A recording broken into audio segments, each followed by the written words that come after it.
Great. Okay, good evening. Today is July 16th. It's 7 p.m. and we'll call to order. So first, roll call, please. Mr. Hasse, Here. Mr. Seaman, Here. Mr. Coiner, Here. Mr. Terrapini, Here. Mr. Frayne, Mr. Stavropoulos, Mr. Vesey, Here. Ms. McCumber. Here. Everybody's here. Number 2 is approval of minutes.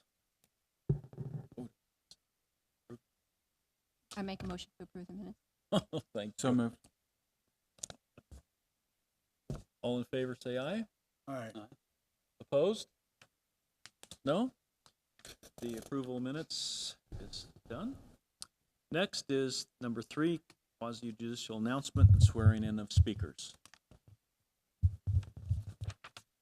This is a quasi-judicial proceeding where the Planning and Zoning Board acts in a quasi-judicial rather than a legislative capacity. At a quasi-judicial hearing, it is not the board's function to make law, but rather to apply law that has already been established. In a quasi-judicial hearing, the board is required by law to make findings of fact based on the evidence presented at the hearing and apply those findings of fact to previously established criteria contained in the Code of Ordinances in order to make a legal decision regarding the application before it. The board may only consider evidence at this hearing that the law considers competent, substantial, and relevant to the issues. If the competent, substantial, and relevant evidence at the hearing demonstrates that the applicant has met the criteria established in the Code of Ordinances, then the board is required by law to find in favor of the applicant. By the same token, if the competent, substantial, and relevant evidence at the hearing demonstrates that the applicant has failed to meet the criteria established in the Code of Ordinances, then the board is required by law to find against the applicant. Are there any members of the board tonight wishing to disclose any ex parte communication or conflicts of interest? Anyone speaking tonight, if they could please stand, be sworn in, raise your right hand. Do you swear or affirm that the testimony you're about to give tonight is the truth, the whole truth, and nothing but the truth? So sworn. Thank you. Next on our agenda is application number 1868, rezoning of approximately 0.52 acres located at 1253 North Pinellas Avenue, including lots 6, 7, 16, and 17, Block 11. Fairview subdivision from P1 General Professional Office to District to RO Residential Office District. Staff have any? Pat McNeese, Principal Planner. This is a application for rezoning in order to basically provide for a rezoning ordinance for an annexation that you've already reviewed for Frederick and Edith Slater. This is at 1253 North Pinellas, and the ordinance should have been included with that annexation. It was not. So this is a bit of a cleanup item, but just a review of this ordinance. Once this is reviewed, it will go to the BOC with the annexation that you already reviewed and approved. I could go through the staff report if you like, but basically the annexation was reviewed by this board on May 21st. This is a rezoning from the county general office professional P1 district to city residential office district. Just as a background, part of the reason that we are bringing this back is because there was enough slight difference between the two districts that it was felt that an ordinance was needed to protect the applicant in going forward with the plans for this property. Staff is recommending approval of the rezoning, and if you have any questions on the review criteria, I can answer those. Any board members have any questions? No I do. questions? Jesse has a question. I'm sorry. Go ahead. Hi, Okay. I'm Justin. Although I think I understand why we're reviewing this today, if I may, could you clarify again why we're doing this in kind of a cleanup method and as to why this is just perfunctory? Well, it's not, Not that I don't understand. right. I just don't get it all. Pretty Right. please. It's not really, it is a full rezoning request before you. The information was included with the annexation, but the ordinance was not. So I guess I would just say that you have looked at the aspects of the rezoning before with the annexation.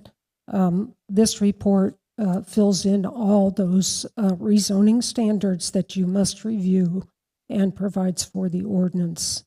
This item would provide for adoption of that ordinance.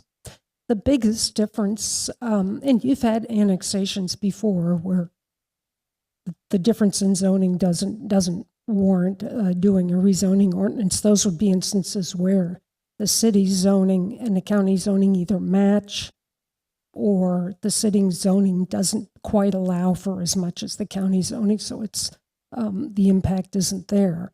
In this case, the biggest difference, they're both residential office type districts, but the county only allows a single family residence as one unit accessory to office, whereas the city's district is a true mixed office residential type district that allows a little more flexibility.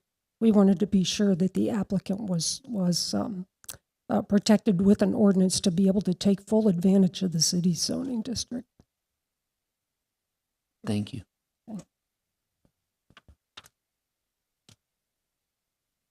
Are there any other questions? None? Then I propose we take a vote.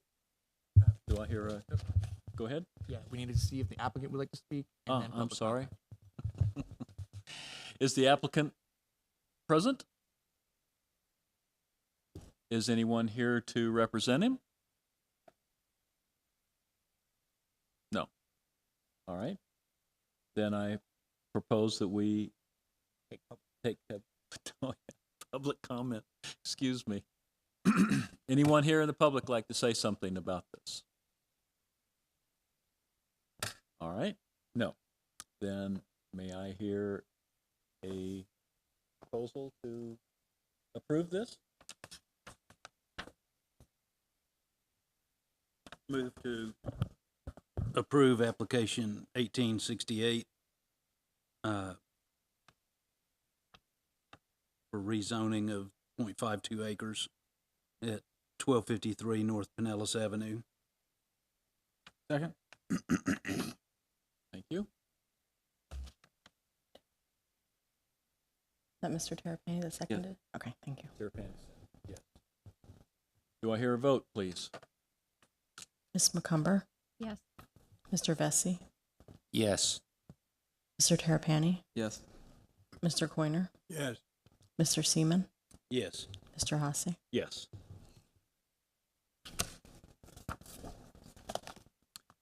Okay. The application passes. Next on our list is application number 18-53, conditional use approval for single-family residence in the T4C residential high transect of special area plan district located on the south side of Spruce Street at Lot 8 Riverview subdivision. Any staff report? Yes, this is a request for single-family residential use in the T4C district. This is a conditional use because of the nature of the district as a residential high and mixed-use district.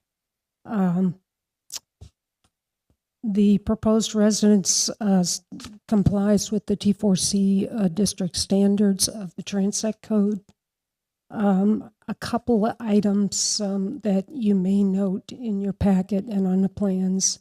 The T4C district requires parking to be accessed from rear alleys, but this alley has been deemed not usable by the city and so not available pursuant to the Transect Code standards.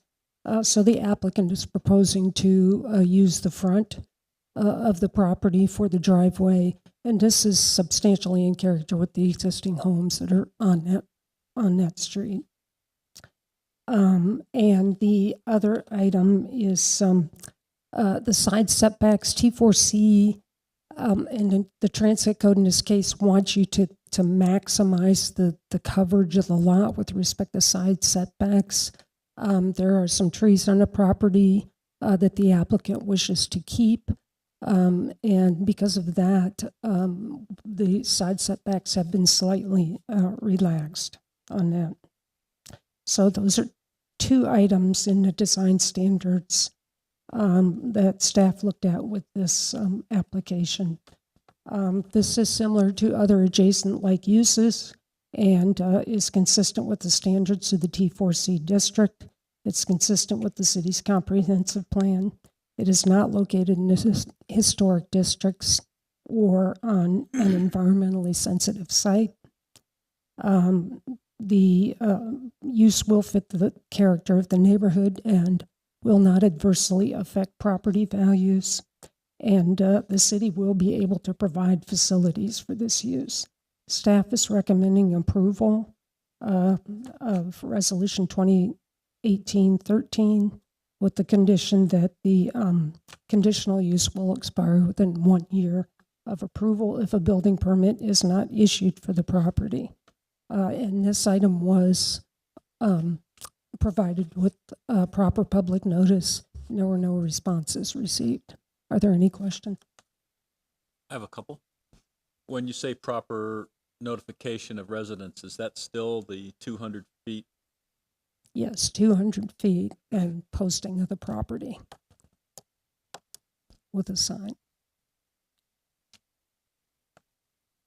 Well, the 200 feet, I just find it is, I think people should have further access to that, especially in recent developments in a historic district of residents. I mean, 200 feet is only 3 lots on either side sometimes, or 4 lots on either side.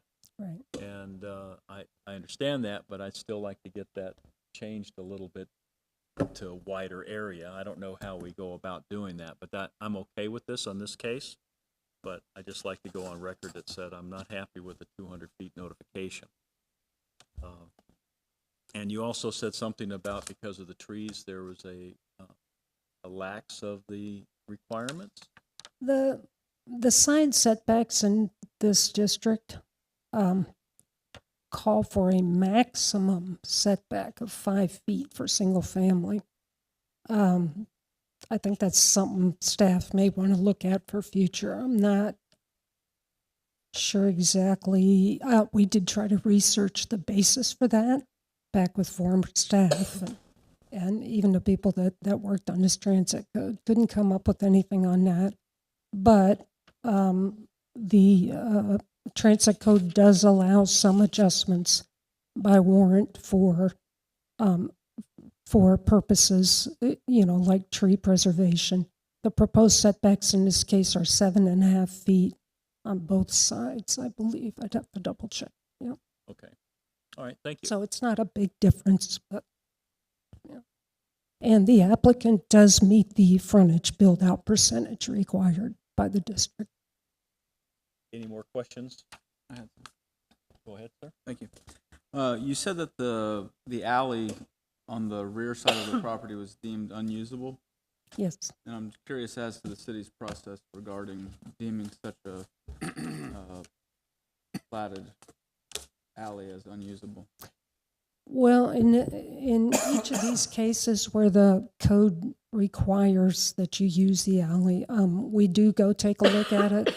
This one, we had 2 properties also to the west that you looked at that are on the same alley, and we had the same conclusion.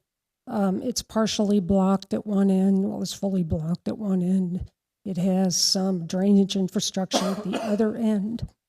So the purpose of accessing your driveway from a public street using the alley is not possible with this particular alley. So that was part of the reason we look at it with Public Works and with staff. And The planning department or public works makes that call? as a joint decision. Yeah. Gotcha. And then to the chairman's point regarding the 200 feet, just for topic of conversation, isn't there different requirements for different approvals or notices, different notices for different hearings? In some cases, it's 500 feet. In some cases, it's 200 feet.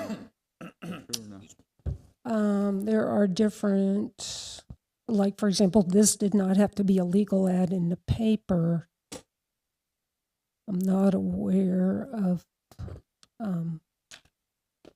I've only been here about 7 months. I'm not aware of a 500-foot. Maybe Kim could chime in on that. Yeah.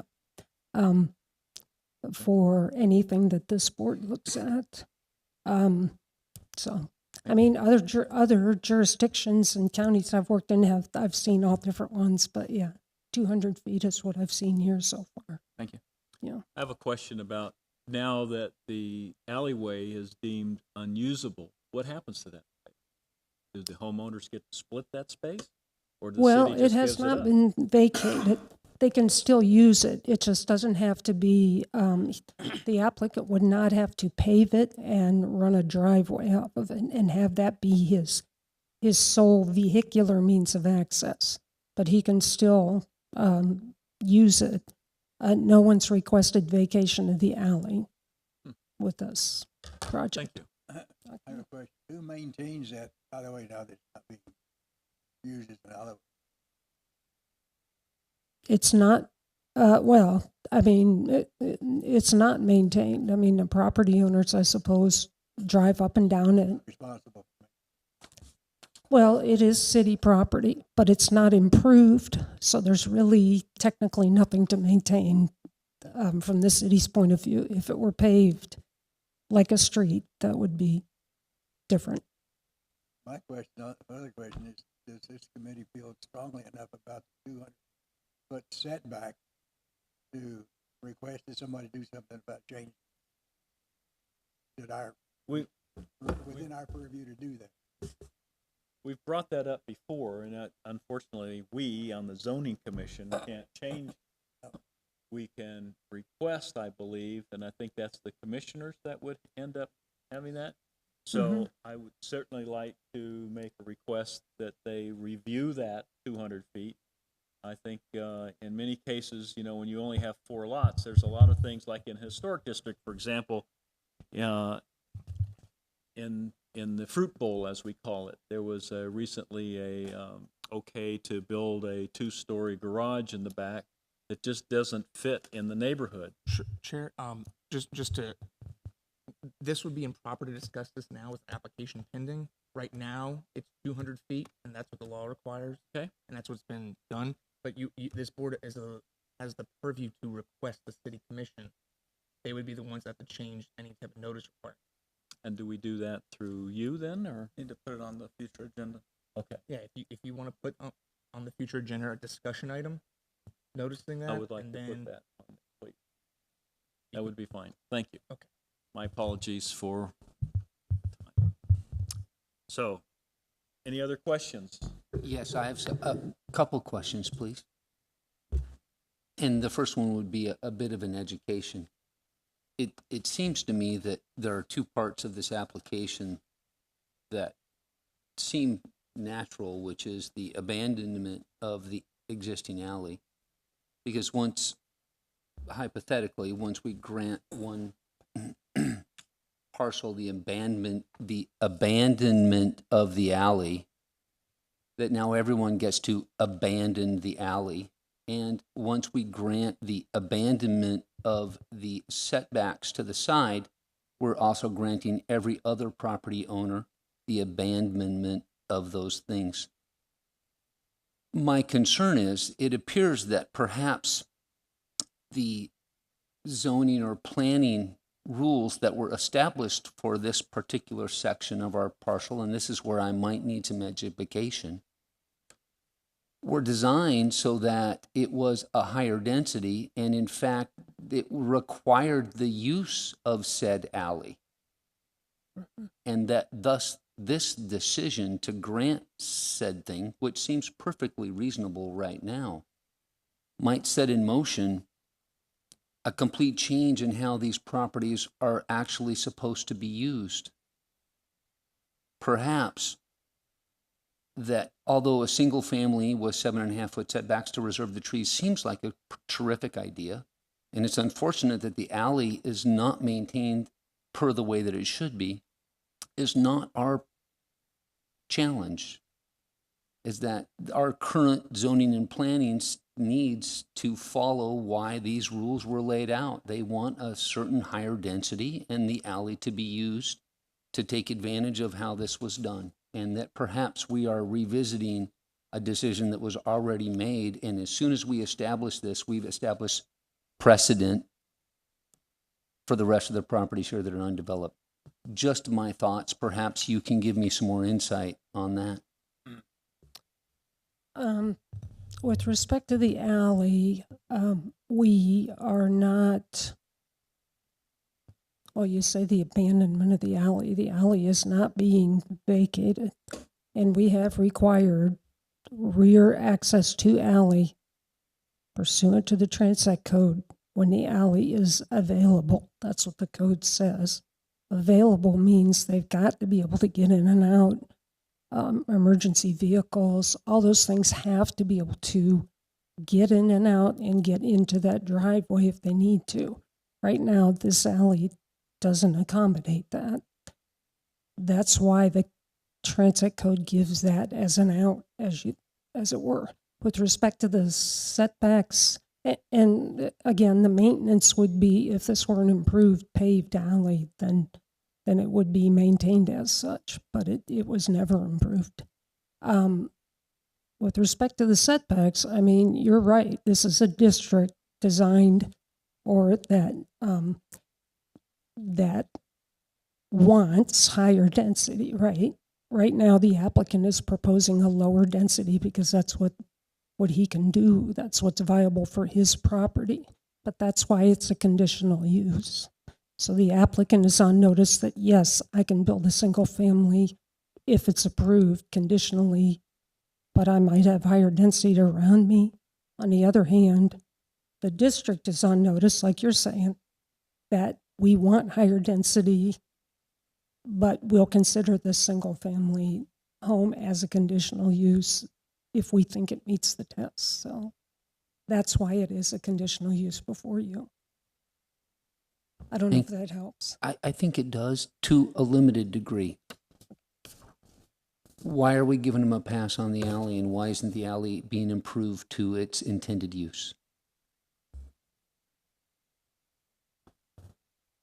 I'm not sure how to reword that. Why isn't the alley, the owner that wants to build on this lot required to improve the alley, or whomever is supposed to do it to make the alley usable? It's supposed to be an alley, right? Forgive me for my tone. That's okay. Why is it not an alley, and why are we going to allow someone to build on this lot without making it a proper and useful alley? Because, forgive me, we're dealing with other alleys that we've allowed this to go on that are in disarray and in failure of maintenance, and we're trying to catch up on those. Just a thought process right there. And this alley, so the access would be from Spruce Street, Safford Street, Pinellas. The alley right now, you cannot drive from Safford or Pinellas across this alley, and there are structures and drainage where the alley is platted. So you would have to, so those would have to be dealt with. Neither is there access from Spruce Street or from Hibiscus to the south to this alley. So what you're talking about becomes a matter. It involves other property. There's been structures built over the alley over the years, things like that. Is there supposed to be an alley there? There's a platted alley there. So should we abandon the alley altogether then? Would that be the first order of housekeeping here? Again, just a question, and maybe I'm going too far here, but why continue to pass a mess on down the road? Sure. So you're not abandoning the alley today. You're looking at if the criteria that the applicant has provided meets the criteria. The application meets criteria. Staff has said that what have they decided is the way the code's written, the alleyway, if available, and staff is telling you that the alley is not available for ingress and egress vehicularly. So this board isn't abandoning anything or vacating the alley. It is just for this property and whether that application meets the criteria. That makes a little more sense. It actually makes perfect sense. Thank you very much. It does bring up a lot more questions, though. I mean, but the city owns the alley, and the city's not maintaining it. Is that correct? So who is supposed to maintain this alleyway? Is it the residents? I mean, I'm sure these people would like to have a driveway or something or a garage access from the alleyway. Why has the city allowed these alleyways to go defunct and unusable? I don't get that. If you don't use it, then give the property to the owners. Then split it up and say, okay, folks, here's the line down the middle, and you get this extra 10 feet, and you get this extra 10 feet. Right. So there are alleys and even streets, right, in the city that were either never built or somebody drove down them, but they were never, when you say they're improved, that means they were paved. This one never was. This, as far as the city's program on proactively, I mean, the city has a street paving program, right? Should they proactively go and abandon alleys that they don't think they're going to use? That's a program by itself.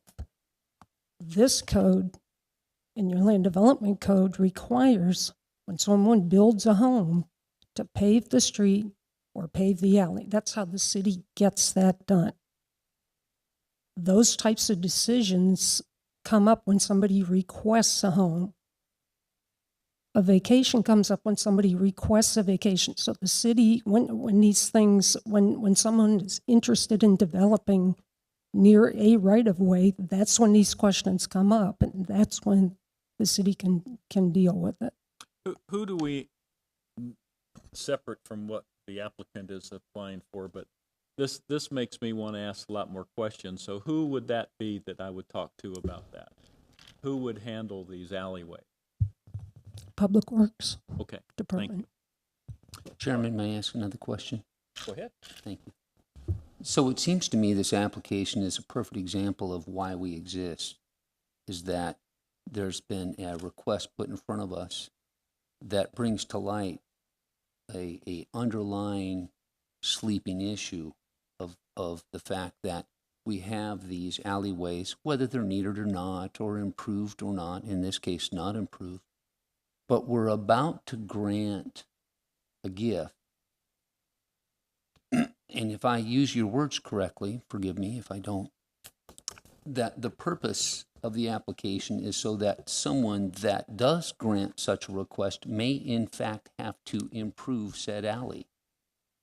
In other words, if I heard you correctly, it would bear the responsibility of this owner and this requester to improve this alley to be able to do that. And you're in fact asking to waive that burden. Is that right?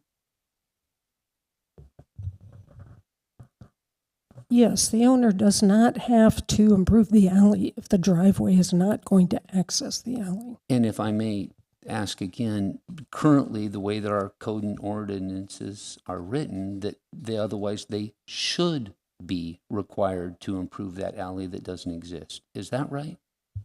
If they're using it for access.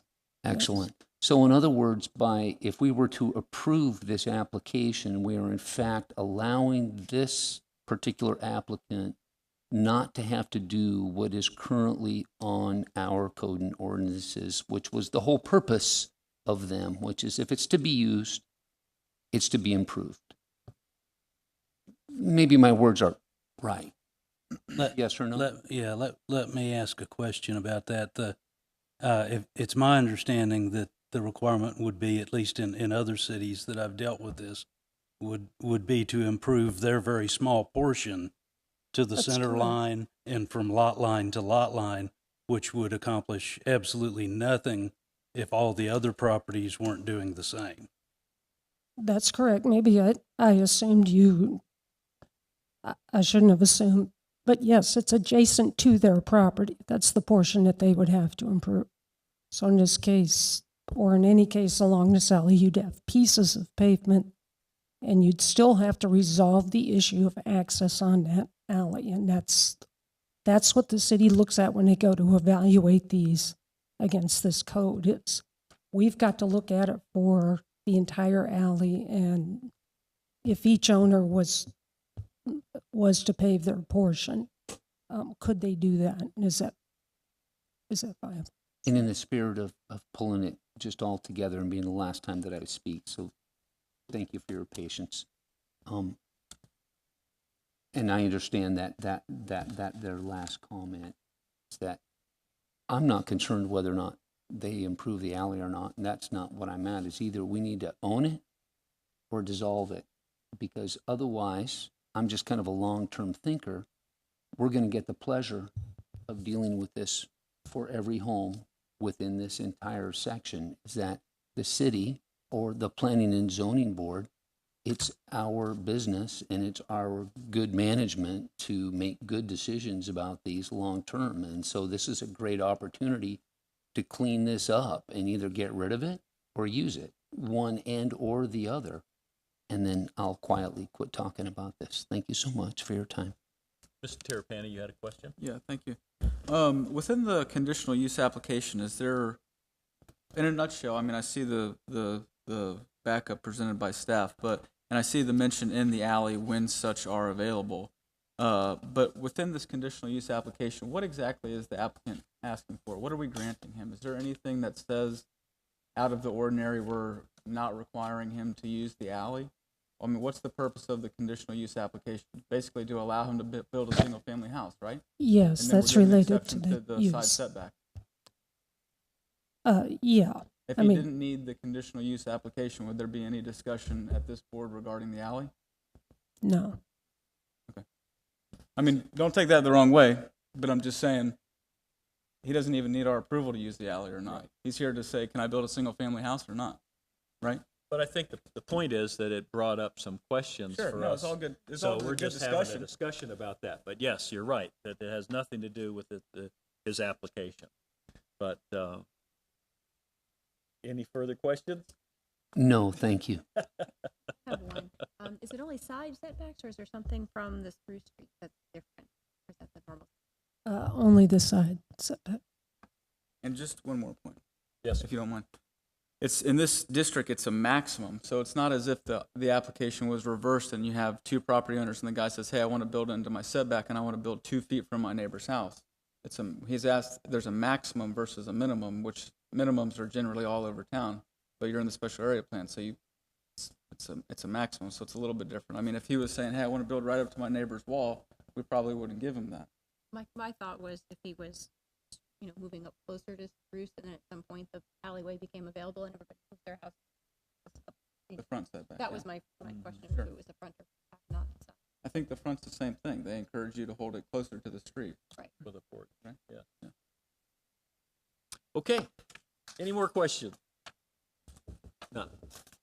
Would the applicant like to make any comments? Would the public like to make any comments on any of this properties or this ordinance?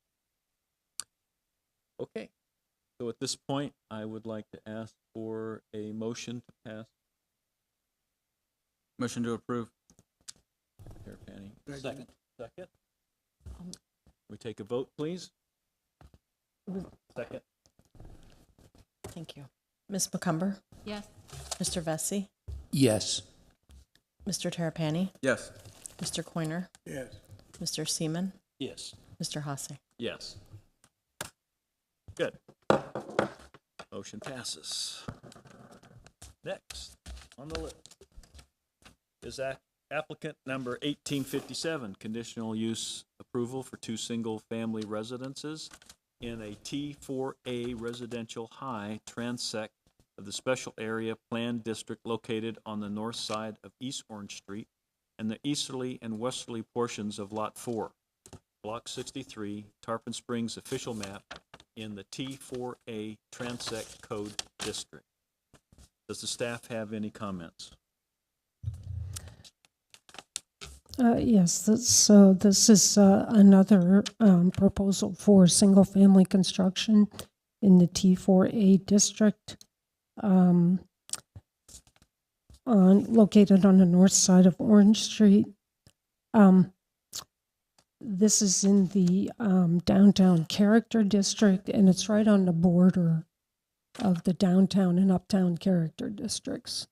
So the other half of the block is in the uptown district.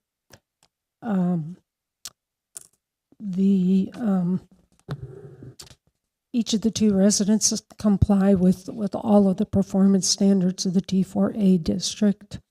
The side setbacks in this case were relaxed to accommodate the driveway access, because that is the only access in this case is from Orange Street.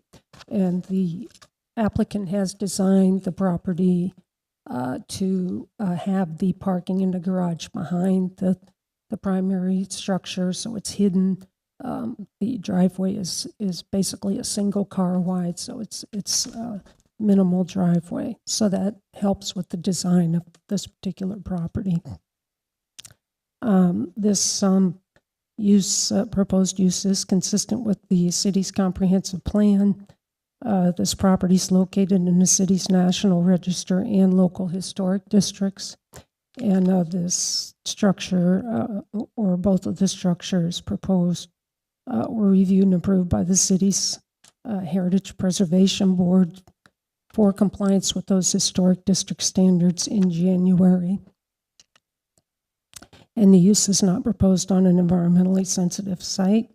It basically fits the character of the neighborhood and will not adversely affect property values.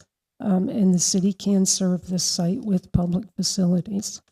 And just further on the character, this block is made up of pretty much all residential uses and one institutional use, some single family, some multifamily on this block. Staff recommends approval of Resolution 2018-14 with two conditions. The conditional use will expire within 1 year of approval if a building permit is not issued, and a site plan needs to be submitted, which includes a landscaping plan, which is really minimal requirements for this district, to demonstrate compliance with the T4A district. And this application was properly noticed and there were no comments received. Are there any questions? Does the board have any questions of staff? No questions? I have one question. I'm You sorry, said I have a that question. they're sharing a driveway? Is that You only get the one. No, they each have their own driveway. Oh, I'm sorry, I didn't hear the question. She asked if they were sharing a driveway. And the answer was? No. Okay, thank you. Page 3 of the application is a City of Tarpon Springs conditional use application affidavit. And that's signed by a Cynthia. My eyes aren't so good. Can you tell me who that applicant is on page 3?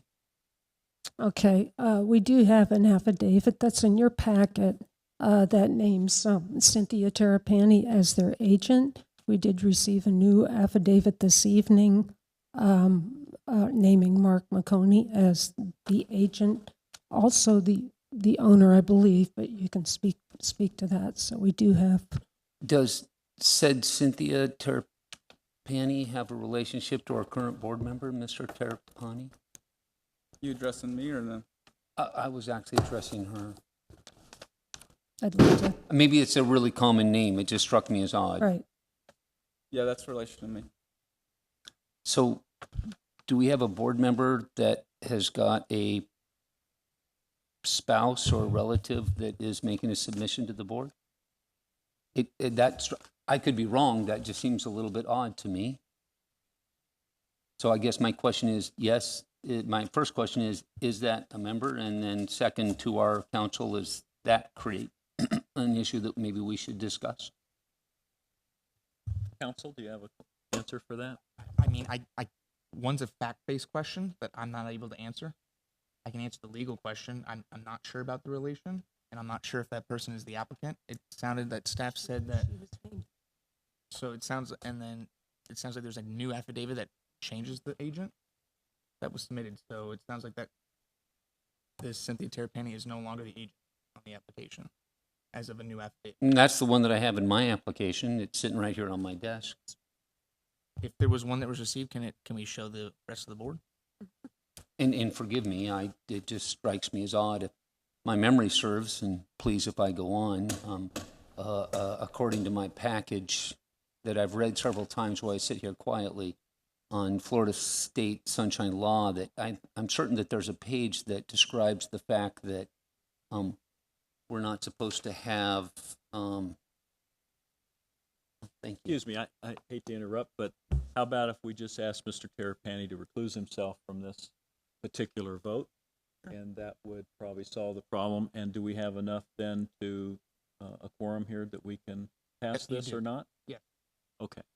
Mr. Terrapini, would you recluse yourself, Yeah, I please? will voluntarily recuse myself, although I don't have any conflict. Could have just easily addressed me, Mr. Bessie, and I'm Oh, happy I'm to give sorry. you all the information that you want. I'm weak in those areas. It just struck me as odd. So I guess the question would be, hey, dude, why is your wife's name on the application for the affidavit of obviously a conflict of interest? If you're a developer and developing stuff, why are you putting stuff in front of our board? Right. So it's not my wife, but it is my stepmother. Okay. And my recollection is she represented the previous landowner before this property had sold. I don't have any dealings with Mr. Marconi. I could easily vote on this, but since you brought it up, I will recuse myself. That solves the problem. My past experience is that's a standard procedure. That's generally what I do, which you can do up to this point. I could have done it before the vote. Maybe I would have. So it's okay, we have enough here to pass or not pass this. Thank you so much. Okay. Is anyone from this, Mr. Marconi here that would like to speak? Sorry, sir. Please state your name and address. It's Mark McConey, 4114 Woodlands Parkway, Palm Harbor, Florida, Thank you. 34685. And What would you like to say about this project? we ran this project through a year ago, and it was approved a year ago. And due to my stupidity, I did not get the permit application in within a year because it's stretched out a little bit, getting the historical board's approval and so forth. And then we completed the plans after that. So when we went in to get the permit, the 1 year had expired by about 3 weeks. So they requested that we run it back through. So that's why we're here, is running it back through. Okay, thank you. And Cindy, which is Townsend's stepmother, handled it last time we were here. So when I had to get a filing in really quickly, I asked her to do the application for me.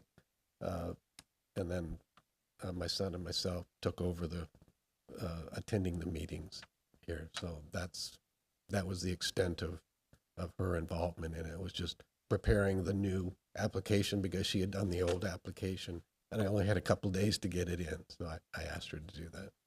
All right, thank you. Does any of the board have any questions? No questions at this time. Does the public have any say so? Would the public like to come up and say something? No? Thank you, sir. So at this time, I'd close the public conversation.